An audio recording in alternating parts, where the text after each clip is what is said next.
राधा रानी अपना ही नाम क्यों जपती थीं? ब्रज में एक ऐसा रहस्य छिपा था जिसे सुनकर स्वयं गोपियां भी चौंक गई थीं। एक दिन कुछ गोपियां यमुना किनारे से गुजर रही थीं। तभी उनकी नजर एक अद्भुत दृश्य पर पड़ी। राधा रानी शांत भाव से बैठी थीं और उनकी आंखें बंद थीं, लेकिन उनके होठों पर था सिर्फ एक ही नाम, राधे राधे। वहीं पास बैठा एक तोता भी लगातार राधे राधे जप रहा था।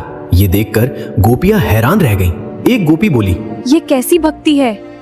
जहाँ पूरा ब्रज कृष्ण नाम में डूबा है, वहीं राधा अपना ही नाम जप रही हैं। दूसरी गोपी बोली, और ये तोता भी पूरे वृंदावन में राधा नाम फैला रहा है। क्या राधा चाहती हैं कि लोग कृष्ण से ज्यादा उनका नाम लें? धीरे धीरे ये बात पूरे ब्रज में फैल गई, लेकिन कुछ गोपियां बोली, नहीं, राधा बिना कारण ऐसा नहीं कर सकती। इस रहस्य का उत्तर तो स्वयं राधा ही देंगी। फिर सभी गोपियां राधा रानी के पास पहुंची।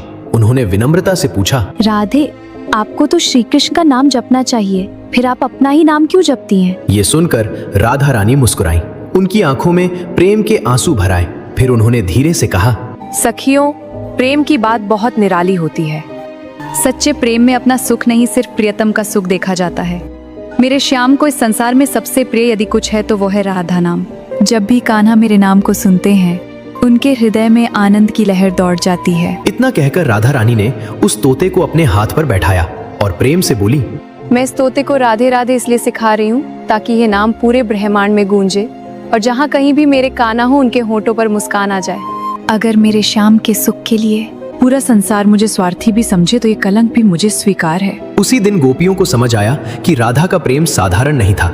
जो भक्त सच्चे मन से राधे राधे बोलता है, कहते हैं, उसके जीवन में स्वयं श्री कृष्ण का प्रेम उतर आता है। राधे राधे।